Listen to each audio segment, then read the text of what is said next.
This is week 13 and we're going to be talking about the data cycle. Okay? What we're going to do today is going to tee up why you do everything else, why you do probability, why you do statistics, why you draw graphs and pie charts. We don't just do them randomly, they're all related to this thing called the data cycle. Got 4 learning outcomes today, which we can hopefully knock them all off in one day. We're going to define the data handling cycle, identify the types of data, design an experiment, an observation and a survey, and then extract data from printed tables and lists. Smart recap then. So your smart recap are 2 basic questions, building on things we've done in the past. Okay, the first one, 15 times 20. Now those of you who brought your calculators are now at liberty to use them. Those of you who haven't got a calculator, it's a bit of mental maths for you. Question 2, put these numbers in order, starting with the smallest first. So back to week 1, when we were talking about numbers and the order of numbers, you will be given data like this that you might have to sort. So the first one then, 15 times 20. 300. Okay, whether you did it writing out. So the thing to remember in Unit 1 now is writing 15 times 20 equals 300 gets you the marks. You don't have to do your column method, your box method or whatever. So you're now within the realms of you've got a calculator, all you need to show them something is write it out like that. Question 2, put the numbers in order. So they might get you to do a tally or sort some information on a stem and leaf chart or whatever, and they'll just give it to you like this. So what's the lowest number there? Good. So remember your number line, -8 is on the extreme left. And then from there, -2, -1, 3, 4 and 9. Right, let's start the lesson proper. That's a smart warm-up. What's data? What is data? Information. Brilliant. Data is information. Where do we get this data, this information? Anywhere and everywhere. It's thrown at you. You can't watch the telly without seeing it. You can't pick up a newspaper, go on the internet or whatever. So data is information. Okay? But there's something very special about this data. It's not just created. Data exists for a reason. So anybody know why we have data? What's the purpose of data? A routine. It's kind of a routine, yeah. Why does data exist? What do we use data for? To like crime figures have gone up or down. Because somebody asked the question, what are the crime figures like? Is it going up or is it going down? So data exists for a reason. Information exists for a reason, sorry? For monitoring, good. But at the end of the day, why are we monitoring? Because somebody has asked us to monitor. So data exists because of this thing, the data cycle. So everything you do in Unit 1 comes back to this thing, this data cycle. The thing that kicks off our data cycle is the question. Okay? Why are we having this? So the thing that kicks us off is a question. Are the crime figures going up or down? Are the house prices going up or down? Are people living longer? Yeah? Are people earning more or less? So the thing that kicks off our data cycle is a question or a problem or something that needs answering. Okay? So let's talk about our crime figures. Are they going up or are they going down? That's the thing that's kick-started the reason we're questioning. So what's the next thing we do then? So I've got this question, is crime going up or down in the area? What's the next thing you do? Sorry? You can categorise it. What else do you do? Find out information from certain. Good. So you go out and you collect the data. Okay. So the whole point of Unit 1 isn't to get you to do probability. It isn't to get you to do mean, median, mode and range. It's to get you to understand why we have data. So we have a question that we need answering. We go out and we collect the information about that data, and then what do we do with that data? We sort it, yeah, let's call it process it. So we then process that information and we create statistics like mean, median, mode and range, bar charts, pie charts. So a lot of what you do in this course is wedged in here. Today we're going to look at questions and collecting the data. When you come back in the new year, we're going to look at all the ways we process it using bar charts, histograms, pie charts, yeah? We're going to talk about mean, median, mode and range. They're all in here. They're the processing of the data. Then what comes out then? So I process the data, got me lovely statistics, me bar chart for me crime figures, and then what do I do? The answer to the question. Good. So we do a conclusion. Or we compare it. So we look at our data figures and we come up with a conclusion. Okay? And then when we finish, is that it? Well, it might not be. So don't get it into your heads that this data circle appears once. This data cycle, you can end up going round and round and round. So don't get it into your head, you go round a data cycle once. You can improve things by going around it twice, 3 times, 5 times, 100 times, okay? So try not to think of it as one fixed loop. Think of it as something you can just keep going around, okay? Good. So, data cycle, you've got a problem you need an answer to. The planning for how you address that problem is also in stage 1. Stage 2, you go out and collect the data. Stage 3, process and present the data. 80% of the marks for Unit 1 live in here. 80% of the marks are to do with probability, are to do with mean, median, mode and range, are to do with tally charts, pie charts, histograms, bar charts and so on. That's where the marks are. And then interpreting and discussing, a couple of marks, if any, before you come back to the answer there. They will test you specifically on this data cycle and how to apply it to certain scenarios. If they're feeling kind, they'll ask you to order something in the data cycle. If they're feeling particularly nasty, they'll just give you a scenario and say, how would you get an answer to this question using the data cycle? So you need the 4 stages, okay? So here's an example of you being given everything and deciding what is in our data cycle. So let's look at our data cycle. So whenever you see anything to do with the data cycle, stick this image in your head. You don't have to draw this on your exam paper because they expect a few more words in there. So Mary wants a new mobile phone, so she's going to look at the various tariffs that various people have got. So they give you four statements. Mary compares the averages and concludes which operator is cheapest. So where would that be in my cycle? She's comparing and deciding which is the cheapest. So A lives in there. So if you're putting these in order of the data cycle, that would come last because she's done the number crunching, she's actually doing the comparison and making the decision. Yeah. Mary states that Superphone is the cheapest mobile operator. I think it's the first one. That is, okay. B is her saying, I think it's the cheapest mobile phone operator. How do I prove it? Well, I've got to go and collect some data and all the rest of it. So what's C then? Mary decides to calculate the average cost of the tariffs. C would be process. Yeah, C is the process and D is the colour. C is the processing. So here, she's working out averages, which is how we process the data. And D, she collects data from the various tariffs. So D, she's collecting the data. So the data cycle never changes. It's always question, collect, process, conclude. Okay? So what they are asking you to do is to order that so that it follows the data cycle. So she asks, she's got a question in her head. Is Superphones the cheapest? She goes out and collects the data, which is D. She then processes it, which is the averages, C. And then she concludes which is the cheapest. Okay? So that's one way they can show you the questions. All you need to keep in mind is what's the question, collect the data, process and present the data, interpret and discuss the results, come out with a conclusion. Okay? So here's another way they can ask you. And they'll give you a scenario, so I want you to think about this one for a couple of minutes and decide what your data cycle would be. Sally wants to investigate whether food is cheaper at the supermarket at the weekend compared with during the week. How could she address this problem? And in your answer, refer to the stages of the data handling cycle.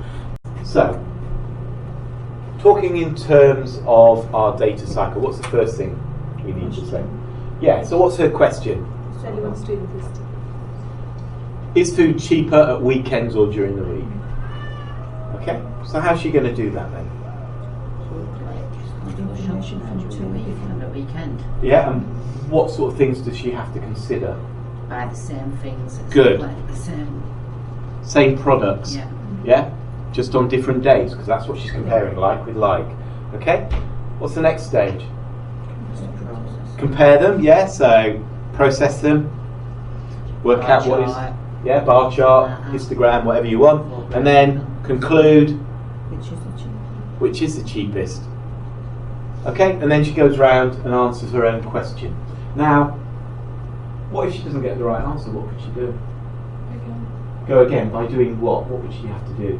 Maybe do on different days. Different days, yes. Don't do it on Monday, go on a Thursday. Try different items. Good. Different items. The more items, the better, because you get a better average. Well, more importantly for her, the items that she always gets. Make sure they're the ones, okay? So they can have follow-up questions. But this kind of question, where they give you a scenario and ask you to put it in terms of the data cycle, expects you to break it down into the 4 stages. What's her question? Collect the data. How's she going to process the data? What's her conclusion? So define the data handling cycle. Done. That's our first objective. In mathematics, this thing here, the question or the problem or the thing that needs answering, has got a posh word that they love to use in the exams. Anyone know a posh word for a problem or a theory or a question? Come across in science a lot. If you're that way related. I used to play hangman, but I kept winning all the time. It begins with an H.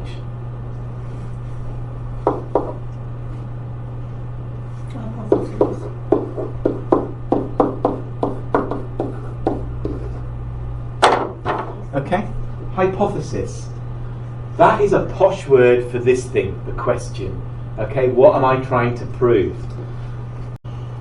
So let's talk about stage 1 then. Let's concentrate on stage 1 for a minute and specifying the problem. Specifying the problem could be anything. Okay? It could be, why is your team performing badly? You could look at the statistics in football and how far footballers run and where they play on in the 90 minutes and that sort of stuff. Sales are down. Why are sales down? Look at the sales across the year. Have a load of data to hand on why sales have changed. How many meals to prepare? College this week. How many meals do they know how to prepare in the canteen? Well, historically, they look back for the week before Christmas and notice that 50% of the people don't bother turning up. That's one way of doing it. Students not passing exams. So there are questions you can answer with statistics. Planning. So planning is still part of stage 1. And it's really important that you plan whatever it is you're doing to get the right data. Is the data already out there? Worst crime in the world is reinventing the wheel. Think about what you want to ask. Because the problem with this is, people really get annoyed when you keep going back and asking different questions. Think about what you need to ask and get it done in one go. Because that's the thing with statistics. When you go back, it kind of loses its impact the second or third time. How do you want to ask it? You can ask questions in a certain way that give you a nice, neat answer, or answers you can't do much with. For example, we go to the canteen at lunchtime today. We stand in the canteen, we're doing a survey, and we say to people, how do you enjoy your meals in the canteen? Okay? They could come back and say, oh, they're rubbish, oh, they're great, oh, I like the chicken curry. How does that compare to me doing a survey about how people like their food in the canteen and saying, on a scale of 1 to 5, 5 being the best, how would you rate the food in the canteen? Think of the 2 ways that I asked the question. Okay?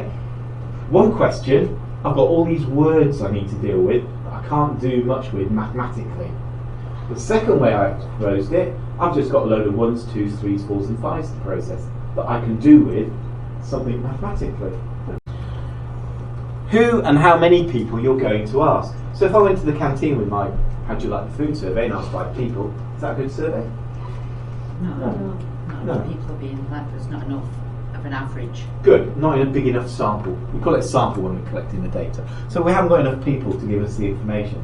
So what would we say is a good number? To get an idea, to give the stats to the bosses. This canteen here, if it was like 500 people use it in the day, and the canteen staff have an idea of that, say right, we'll take 300, that would be pretty good. So we're not bothering everybody. And it's a good number. Okay? So you need to think about things before you charge off and collect the data. There's a lot going on in here before you do anything. Where you're asking your question. Always use this one. If we say, oh, I need to find out the average house prices of houses in Lancashire, and I go to Lytham, and I go to the front there, next to the windmill, and all those nice houses that overlook the sea, And I knock on the door and say, how much is your house? 1.3 million. Go to the next house, how much? Oh, 1.8 million. Then I go to 50 houses along there and I average them up and I say, oh, the average house prices in Lancashire is £1.2 million.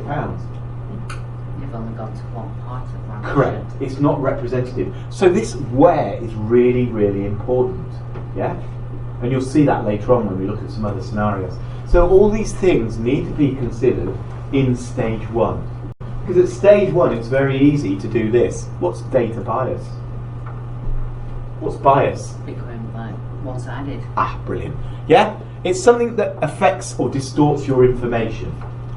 And that can be anything. In stage one and stage two, it's very easy to bias data. It's even easy, and I'll show you, how easy it is to bias data in stage three as well. Okay? Things they do on the national news that really confuse you. And they think, oh, that's not very big, or that's a massive gap. They're distorting the data to make it for impact. Okay? So data bias in stage one might be, Sandra is asking people's opinions on their postal service. She asked 50 people from one street. Give a reason why it's biased. Same postman. Same postman. So you're not getting an idea of the region, the postal service. You're getting an idea of one postman and how he is. Yeah? He might be really, really brilliant. But you go the other side of town and the guy's like sticking the letters in the mud and feeding it to the dog before it gets to you. Okay? A factory manager checks the first 20 items made each day for quality. Suggest a better method the manager could use without checking more items. So how can he improve what he's checking? Split the amount of checks throughout the day. Good, so split the amount of checks rather than doing one lot of 20 at the start, 5 in the morning, 5 in... What's the real best way in quality of checking something? If you're checking the quality of something, what's the... Check every Sorry? 4 minutes. Random, that's the word, random. The best method for checking, so if you say to the guys, I'm going to check the first 5 products, I'll be back at 1 o'clock, checks the next 5, I'll be back at 3 o'clock. Sure, at eggs, at 5 to 1 they'll be working all out to get the product perfect, and at 5 past 1 when you've left, the standard drops again and the shoulders go, oh, it's gone, right. So random is the key word for quality checks, yeah? Keep your quality checks random. And that's really stage one, the problem and the planning. Okay? What we're also going to look at are some of the questions as well. So we're going to look at collecting the data now. So we've kind of done stage one, and we've got a better idea of what's involved with stage one. Stage two is actually collecting the data. And there are only 3 ways of collecting data. But before we talk about the 3 ways of collecting data, we need to understand what data we're collecting. Okay? So we're going to use a load of buzzwords here. The first one, I get the data in, I haven't done anything with it. What sort of data do we call that? Anybody know? Raw. Good. Raw. So raw data is data as it comes in. I've not touched it, I've just got the questionnaire, I'm just ticking things off, and that's it.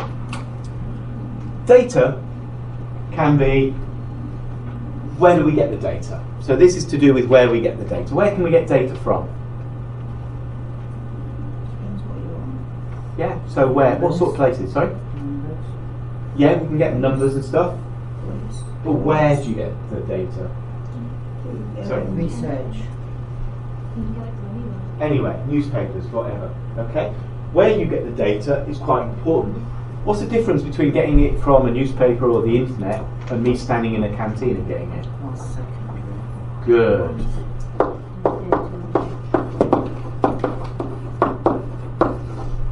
What's the other one? Secondary and primary. Okay. Where the data comes from is really quite important. I was always told something when I was doing my degree, and that is never use the internet as a source of information because you can't trust anything on the internet. Okay? The best sort of information is primary, data you collect yourself. Secondary data is from a secondary source, the newspaper, the internet, the television, wherever.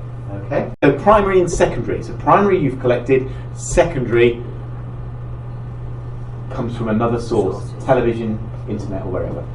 Next one, and Amanda already hit on it, the data can either be numbers or, what's the other thing it could be? numbers and letters. Yeah, words. Okay? Numbers are good. I like numbers because it's maths and I can juggle numbers around all day till the cows come home. You give me that survey at dinner that says, oh, the curry's a bit warm, oh, it's not that bad, oh, it's okay, oh, the food's wonderful. I've got a load of words. I don't know how to deal with words. I didn't study English, I studied maths. Okay? So there's a difference. Quantitative. Oh, I haven't got enough letters. That's probably the other one. And what's the other one? So quantitative. Quantitative and qualitative. Good. Qualitative. So you've got quantitative and qualitative. Quantitative is How much? numbers. So quantities. Think of quantities. And qualitative, never mind the quality, feel the width, words. So when you're doing your survey, what colour eyes people have, yeah? What did you have for breakfast? Eggs, beans, whatever, yes? So one's to do with words, the other's to do with numbers. So, for instance, like one questionnaire that says, tell me 0 to 5, Yeah? that would be a quantitative. Quantitative, because you're And if putting... I said to them, how did you enjoy it? And they wrote, yeah. it was nice. Yeah? That would be the qualitative. Perfect, yeah, that's it. So one is words, so when you're doing your survey or collecting your data, the information coming back is words, yeah, the pies are really nice or whatever. If you come back and you say, on a scale of 1 to 5, how do you rate the food? 4 is a number, okay? You can put it to numbers. Good. It's not over yet. Quantitative information, numbers come into 2 main flavours. What do we think one of the flavours is, or the other? What are the 2 flavours of numbers? Think about numbers we've dealt with so far. Yeah, integers. What sort of integer? What's an integer? What's the definition of an integer? Man, blame Amanda, she's taking you back to week 1. A whole number that can be positive or negative. Remember, don't forget what we've done in the past, we're always going back to it. So an integer is a whole number that can be positive or negative. Whole numbers. So when you're doing your data collection, we say how many people are in the room. There are 12. There isn't 12.4 people. If I said how many sheep are in the field, there's 8. There isn't 8.6. So what do we call that when we're talking about numbers, when it's a whole number like that?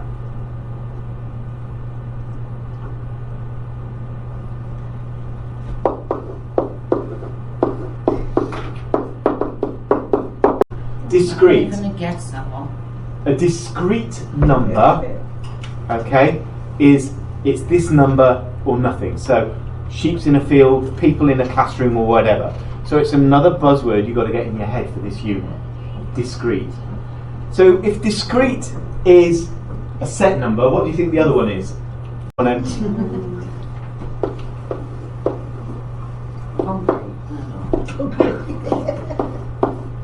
You're going on a part that none of us know now.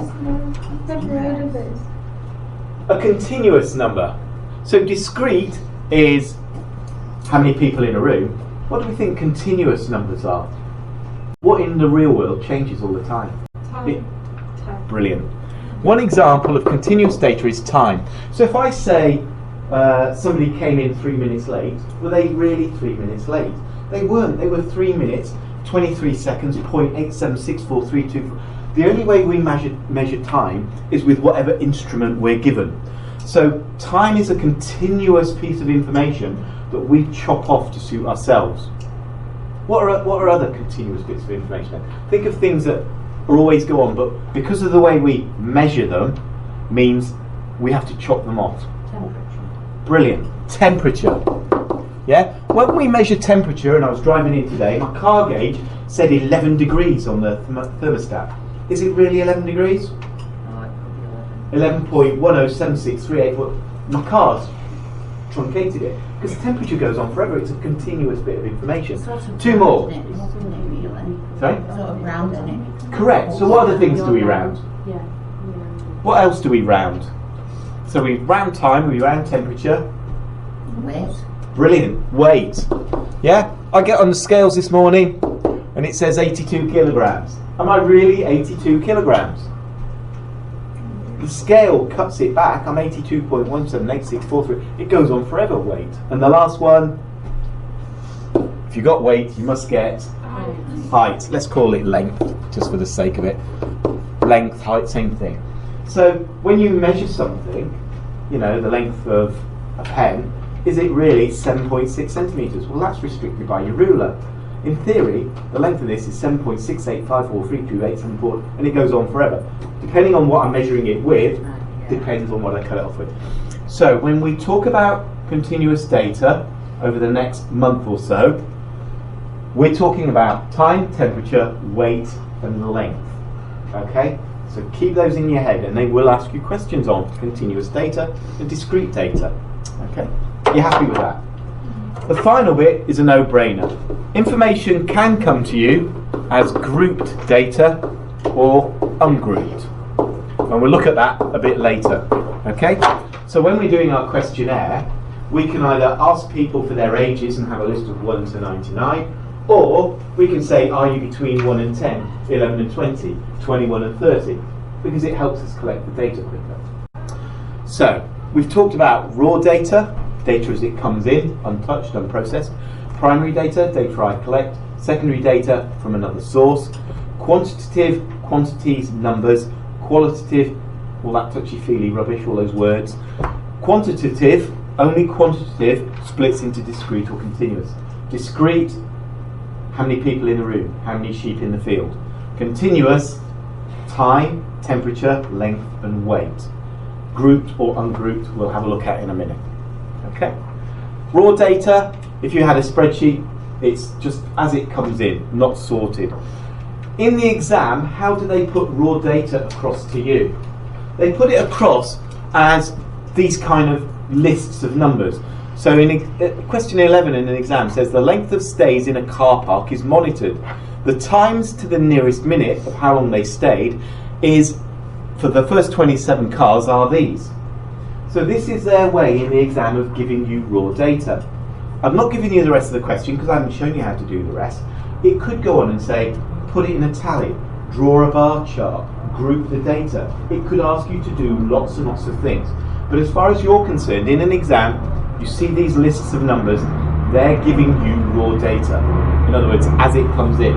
They'll get you to do a stem and leaf or a pie chart or something with that data. Okay? So you do come across raw data in the exam. Primary data and secondary data, they'll just ask you by circling the thing which is primary data, which is secondary data. Okay? Something like this. Which of the following is not a source of secondary data?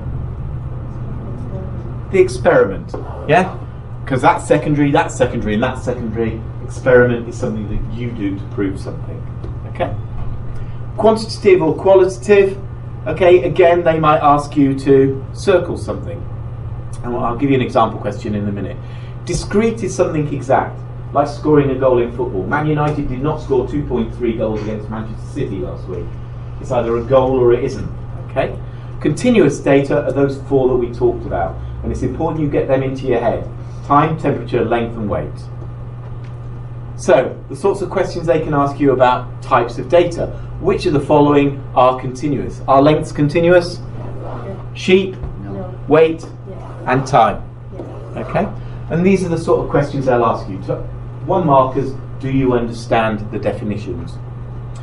What they can do, what they've done in the past, and I've rewritten it to tidy it up a little bit, is actually combine all those definitions. So here we've got a class where these kids are doing different activities. Natalie's collecting data about the lengths of some famous cycle rides from the internet. Javid is asking what shoe size each member of the class has, and Petra records hair colours of famous people. So they've all been given these mini projects. What they can get you to do is ask you to fill in this tick box. So for Natalie, is the information she's collecting quantitative or qualitative? Because it's lengths, yeah? So Natalie collects data about the lengths of famous cycle rides, like the Tour de France. So it's a quantity, it's a length. Is that information discrete or continuous? Continuous. It's continuous, because even though you go to the internet and it says 24.5 miles, is it really 0.5? you know, 0.5, 7, all that. Okay, so it's continuous. Is it primary or secondary data? Secondary. Good. Okay. Javid asks what shoe size each member of the class has. Is it quantitative or qualitative? Shoe sizes. It's quantitative. Okay? Shoe size is a number, isn't it? I'm a 43 or a 8.5 or whatever. Is it discrete or continuous? Well, it's a length, isn't it? So it could be continuous, but it's discrete because it's a set number that you've been given. It's discrete because shoe sizes are set numbers. You can't get a size 4.23876438872. You get a size 4, 4.5, 5, 5.5 Yeah? So it's discrete. Correct. And shoe sizes come in set lengths. In other words, they're discrete amounts. And then, is it primary or secondary? Primary, because he's asking the kids in the class. Final one, Petra records the hair colours of famous celebrities. Quantitative or qualitative? Qualitative, touchy-feely stuff, colours. Yeah? Discrete or continuous? Discrete. Trick question. Because it's qualitative, it's neither of those. Discrete and continuous only applies to quantitative data, to numbers. Okay? Finally, is it primary or secondary? Secondary. I'm guessing it's secondary because unless she lives in Chelsea, in the middle of London, she ain't going to be bumping into a lot of celebrities up in Preston. Yeah? Okay. So happy with that. So that's another way they can check your understanding of qualitative, quantitative, discrete, continuous, primary and secondary data. Good. Let's talk about group data for a minute. Group data is where, rather than asking people for their ages, we can group the ages into 0 to 19, 20 to 39, 40 to 59. There's an advantage and a disadvantage of grouping data. Why would I group data? What's the advantage? What does it give me? Less numbers to work with. Good. Less boxes to find when I'm ticking them. If I was asking people for their ages and I had a list of 0 to 99, I could spend all day looking for 75 or 52 or whatever. Doing it this way, dead easy, quick tick. What's the disadvantage? What do I lose? Specific. Good. You lose your accuracy, your specifics, okay? So in this case, 6 people are somewhere between 0 and 19. I have no idea what they are, okay? So group data has an advantage where it's quicker to collect. It has a disadvantage that you lose your fidelity, your accuracy, okay? Now, in maths, these counts that we had here, so 6 people were between 0 and 19, we don't use it as a count, okay? There's a posh word in mathematics for a count. What's the posh word we're going to use throughout Unit 1? And I don't want it to throw you, because they use it all the time. They won't say what's the total, what's the count for this, they will use this word. What is the word? Not some, but it's a bit long.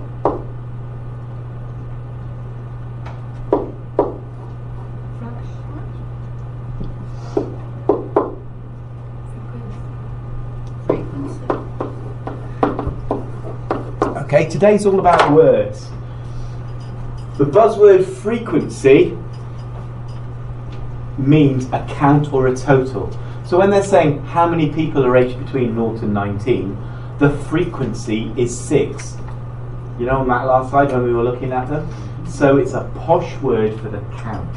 And in your Unit 1 paper, they will never ask for a total, they will never ask for the number of people, they will ask for the frequency. And it appears at least half a dozen times, if not a dozen, in every Unit 1 paper. So don't confuse frequency with tuning a radio or any other meaning. It's just a simple word for a count. So let's look at a table, because we're going to need to get our heads around these frequency tables. These are called frequency tables, and you can have frequency tables for ungrouped or grouped information. The information up there in those 2 tables is the same, but one is grouped and the other is ungrouped. Okay? So what's it telling me? Well, we went round the college and we asked tutors how much coffee do they drink during the day. Okay? The one on the left breaks it down specifically. So 2 tutors had no coffee, 2 tutors had 1 cup, 3 tutors had 2 cups, and so on. Now my question to you is, how do I know how many cups of coffee has been drunk? What would I have to do to work that out? Add them all up. So basically what I would have to do is 2 times 0 is 0, 2 times 1 is 2, 3 times 2 is 6, 4 times 3 is 12. I'd have to go down that list and do that to work out how many cups of coffee tutors drink throughout the day, okay, as in all of the tutors. And we can use that in statistics for working out the average number of coffees we have or whatever, okay? So that's what a frequency table tells us, how many of each thing. However, my groups table, yes, it took half the time to go and collect the data because we were just interested in 0 to 4, 5 to 9, or 10 or more cups of coffee. The frequency here is the count. 14 tutors had between 0 and 4 cups of coffee. But I have no idea how many they've had, do I? Because they could have all had 1 cup, or they could have all had 2 cups, or all had 3 cups. There's no idea when you get group data. What we're going to do when you come back is show you how to work out averages for grouped data from frequency tables. It's the hardest thing on this course, end of. So if you can get your head around what this is saying, when we come to do the averages on these, it'll be a doddle. And it's the only topic that people consistently struggle on when they do Unit 1. They're great with drawing the bar charts and the histograms and all these other things, but they lose 5 marks because they don't understand what this is telling them. The frequency is how many of this. The frequency is how many of this. In this instance, it's grouped. In this instance, it isn't. They'll ask you questions about these tables, and they'll say, what's the advantage of table A? You keep your accuracy. Table B, what's the advantage of table B? Quick to collect, isn't it? Okay, good. And they're the types of data. So we've done a lot of the terminology you need for Unit 1. What we're going to do now is we're going to move around to collecting the data. Okay? And there are only 3 ways that you collect data as far as this course is concerned. And that's through observation, questionnaire, or experiment. So what's an observation then? What you see. What you see. So basically you're standing there with your clipboard and you're monitoring the real world. So if we were talking about temperatures, you've got a thermostat out in the garden, and every hour you go out and you read the thermostat and you monitor and you take a reading. Okay? So that's observation. Just there with a clipboard, watching the real world. A questionnaire, we've talked about them. It's where you ask a specific question to get the information you need to answer your problem, your hypothesis. Okay? An experiment. What's an experiment? Heard the word before. What's it mean? Something you carry out. Brilliant. It's something that you actually do. So if I've got a hypothesis, let's take a really easy one, like flipping a coin. Everybody happy of the odds of getting heads when I flip a coin? 50%, 0.5, yeah? Half and half. So if I was going to carry out a question that says, is this a fair coin? I would have to do an experiment to prove it. So I've got my coin and I'd flip it 50 times. That would be my experiment. Okay? I'd collect and record my data, I'd process my data, and that would tell me whether my coin is fair or not. Okay? So experiments, you're actually doing something to prove something. Okay? So observations, you're just watching the real world. Whether it's temperatures, whether it's the number of cars that park in the college car park, it's things that you have no influence over. You're just standing there with a clipboard watching everything go by. Questionnaires are slightly trickier. Questionnaire survey, okay? When you do them, they need to be short, avoid personal information, give people the correct number of options, needs to be easy to understand, tested beforehand, relevant, but most important of all, it needs to be fair. In other words, not biased. Okay? So when you're writing these little things that we're going to practice in a second, you have to keep all these things at the forefront of your mind. Okay? So let's talk about a questionnaire. We've done that already. Open questions. No suggested answer. Respond as you like. We talked about this earlier when we were talking about how people like their food in the canteen. What's the problem we have with open questions? What did we say the problem was? too many words, can't categorise things. There are all these words and information scattered around, can't do anything with it. Closed questions. Suggest answers from a selection. What's the advantage of that for us? You get the specific data you need. We get the data and we can quantify it. We put it into numbers. I can juggle numbers all day, pie charts, graphs, and all sorts of statistics, okay? So when you're doing your questionnaire, try and ask closed questions, okay? So they will give you a question that says, design a questionnaire to find such and such out. Don't ask open questions like, how did you like your lunch today? Ask a closed question. On a scale of 1 to 5, how would you grade your lunch? 5 being the best, okay? Sorts of biased questions that people have been asking. Most people enjoy chips. Do you eat chips? It's kind of making a statement before they ask the question. You're trying to lead people to give you a specific answer. Do you agree that it's a good idea to eat 5 portions of fruit and veg a day? Without realising, it's actually a loaded question, because it says, do you agree? If you get rid of that and say, is it a good idea to eat 5 portions of fruit and veg a day? That's a fair question.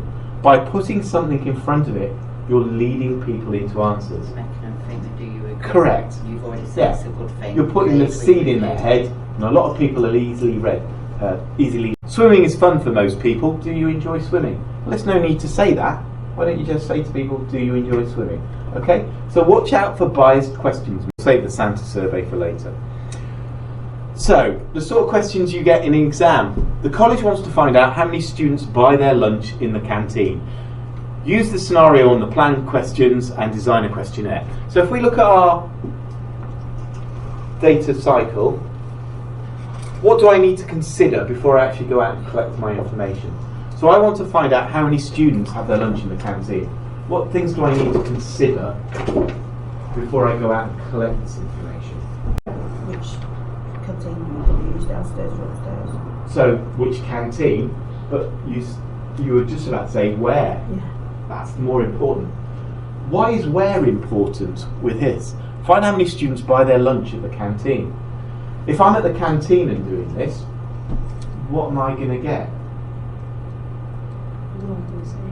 They're all going to say yes because they're going to the canteen to buy their lunch. So actually being in the canteen and doing this survey is no good. What you need to do is stand somewhere neutral like the old reception area, and then as people are coming in off the buses and cars and whatever, you just ask them. You say, are you having your lunch in the canteen? Yeah. No? Yeah? No. Okay? If you stand outside the canteen, the chances are, so even before we've asked the question, you've got an issue. And then the type of question you ask depends on what question you're trying to answer. Okay? It might not be as simple as, do you buy your lunch in the canteen? It might say, how many times a week? 1, 2, 3, 0, 1, 2, 3, 4 or 5. It might be a better question. Correct. You know, some people might have a process. You know, they always bring in a cheese sandwich on a Tuesday, so they only have it on Monday and Wednesday. So, closed question with options that mean something. Open questions, you're asking for trouble. Okay? In the exams, this is how they ask questions. It looks bizarre, but it's actually from an exam, question 8b. GCSE history students are more likely than other teenagers to know that Winston Churchill was a real person. Design a data collection sheet, in other words a questionnaire, for Hannah to investigate her claim. So what sort of questions do you have to ask to get the information you need from this? You need to know if people know who Winston Churchill is and what So- type of student they are. Good. If they're a student. So, Churchill, okay, is he real or not? And then, What student? What are you a student? GCSE history student? Yes or no? So it could look something like that, and that's how you would record the information. It's a 2-marker, so it's not going to take a lot of brain power, and they're basically seeing whether you can spot the 2 questions that need to be asked, and they're easy to latch on. Yeah? Are you a GCSE history student? Yes or no? Do you know who Winston Churchill is? Yes or no? Okay. Experiments. Exactly as Chelsea said earlier, it's when you actually go out and do something. So my question is, I want to know how high a tennis ball bounces on grass and clay, or which one bounces higher. So in order to conduct an experiment, you need to consider in your planning how you're going to go about that. So how would you do that then? How would you design an experiment to compare how high tennis balls bounce? What would you need? Tennis balls. Yeah, that's a good start. So more importantly, the same tennis ball. Because if you use some of the Slazenger Wimbledon green ones and some of the Nike Pinky High Fizz ones, you might get different bounces. So you have to use the same ball for your experiments. What else do you need to consider? How hard are you going to throw the ball? Are you going to throw it or are you just going to drop it? You're better off dropping it. You're better off dropping it because if you throw it, that's a hard thing to do. Yeah, But if you have a exactly device the that you same just thing. lets go, and how are you going to ensure you drop it from the same height? Have an experiment machine. Yeah. Create something, a little stand that you just drop it so it's in the same height. How are you going to measure how high it bounces? This day and age, technology, everybody's got it. How are you going to measure how high it bounces?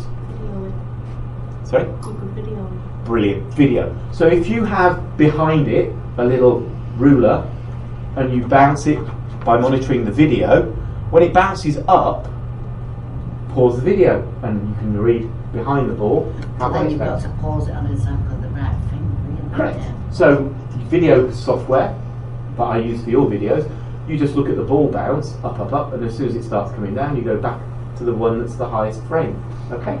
So there's lots of ways that they can ask you these questions to design experiments on how to do things. Okay? They're just testing, can you think outside the box? So, if we look at the sorts of questions they can ask you on the definitions we've come across so far, this is a typical nice easy 2 marker where, you know, we do the old Tarsier puzzles or the card match. This is the equivalent of that. And they're saying they've matched the first one for you. Watching people join a queue is observation. So they're asking you, obtaining opinions on school uniforms, would that be a questionnaire or an experiment?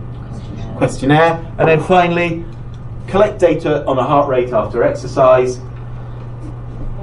Experiment. So you stick people on a running machine for 2 minutes at full whack, they get off, you measure their heart rate, it's an experiment. And they're the sort of questions they can ask about the definitions as well. Okay, good. And that's most of the collecting done. Okay, there are some things that are in this grey area between collecting and processing. And we're just going to talk about them for a minute. One of them is a tally. Because a tally is actually a way of collecting the data. So if we're doing a survey on what people's pets are in a class, you can have a list of pets, and then as they're giving you the information, you can create one of these things called a tally.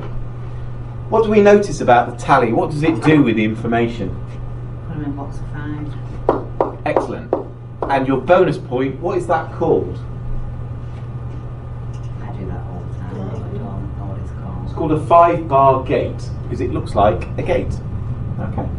So that's known as a 5-bar gate, and the idea of a tally is you put things in groups of 5s.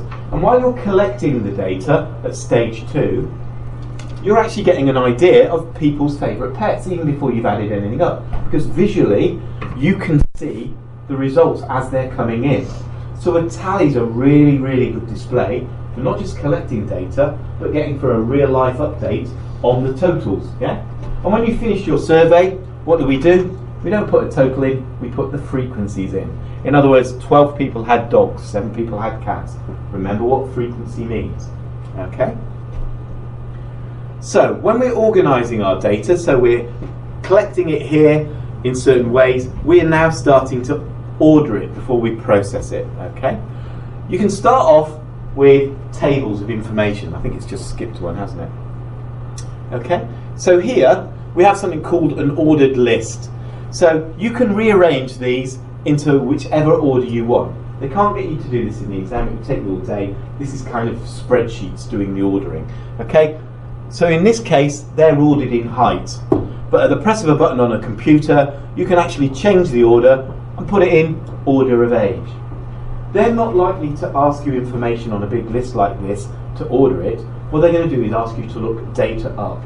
So they'll give you a name and a height and whatever. So to highlight this for you, these are the sort of questions they give you on tables of information in Unit 1. They will say, who is the same height as Richard? So you need to find Richard, go across and see he's 171 centimetres, look along the height and work out that Scott is the same height. I know it sounds noddy, but they ask you them. They'll then ask you trick type questions. What is the age difference between the shortest and the tallest people? So you have to go and find the shortest, who's Lee, and the tallest, who's Carl, and everyone goes, oh, it's 11 centimetres. It's not asking you about the difference in height, it's asking you about the difference in their ages. So it's using one of the other columns. So Lee is 28, Carl is 25, there's a 3-year difference. And that's a question that a lot of people get wrong. So read the questions carefully when you're doing lookup tables. It's about the only way they can make lookup tables complicated for you. Okay? Try and trick you. Tallies, we've already said what a wonderful thing a tally is. It gives you a real life set of information. Okay? It's something that is in every paper, usually question 1 or 2, because it's really quite straightforward, nice and simple, it calms your nerves. And they might give you a partially filled one with some more information to put on it. So here, buttery spread hasn't been put in, so you add 1 for buttery spread. Here, butter churn, add 1 to butter churn. Okay, can you see how it works? And they'll get you to complete the tally and the table. Don't forget on the table what frequency means. So it means add them up. So here I've got 4, 3, 1, 10, 4. Okay? Tallies are nice things because as you're collecting the data, even without adding anything up, visually you can see what the biggest one is. Frequency table. I'm giving you the frequency tables again because, like I said, it's the hardest thing in Unit 1. You need to be able to read it. So we did a survey of 50 houses in our street. And we asked them how many bedrooms they have. 2, 3, 4 or 5. Okay? 8 people had 2 bedrooms. 32 people had 3 bedrooms and so on. So can you see how a frequency table works? Later on in the course, we will say what is the average number of bedrooms for houses in this street. In order to work that out, you need to know what the total number of total number of bedrooms are in the street. So to work out the number of bedrooms, it's 8 people had 2 bedrooms, so that's 16 bedrooms between them. 32 people had 3 bedrooms, that's 96, and so on. So when we add up all the bedrooms, there were 200 bedrooms in the street. We asked 50 houses, so 200 divided by 50 gives you your average number of bedrooms per house as 4. If you can get your head around this, the hardest thing on Unit 1 for you will become quite straightforward. Okay? It also applies to grouped data. So exactly the same. We've got a frequency count, so 2 students got between 11 and 15 marks. 3 students got between 16 and 20. 3 students got between 21 and 25. You lose your accuracy, but you can still do a calculation to work out the average marks for these students. All you do when we come onto it, when we do averages, is pick a midpoint of your data range and multiply it by your frequency. Okay? And that is the trickiest thing in Unit 1, honest. Okay? It's good to mention it now, just to get it out of the way. So, if we go all the way back to the start of the lesson, we talked about raw data coming in, and this is how they give you raw data. They can then ask you almost anything about that raw data. They can, for example, ask you to put it into a tally, so you have to sort all that, put it into a tally, then find a frequency, and then you could end up finding the average of a data range of grouped data. Okay? So, don't think in Unit 1 things are separate. A tally isn't just a tally, and an average isn't just an average. All these things can merge together, from raw data into a tally, into a frequency, then again into an average. Okay? So the thing you need to think about is this thing, this data cycle. That is the raw data. That's the collected data. You're going to move into processing when you come back. Okay? The question is, what marks do students get in the class? So if you put everything in the context of that, you'll keep an idea of what's going on in Unit 1. Okay? This is about the only table that people really mess up in exams. And it's one of those tracking tables. And what we've got here is a pub. And they've got a bouncer on the door, and he's counting people in on one thumb and he's counting them out on the other. Okay? These numbers tell you how many came in that 10-minute period. So between the 10 and 10 past 10, so the club opened at 10 or pub opened at 10, we had 23 people came in and 2 people left. So how many people are in the club? 21. So it was 23 minus the 2. There were 21 people in the pub. Nobody struggles with that first question. Where people really blow it is when they say, how many people were in the club? Let's say 10:30. Okay? So here, this is not a cumulative total. This is how many people came in that 10 minutes. So you've got to add 23, 65 and 97.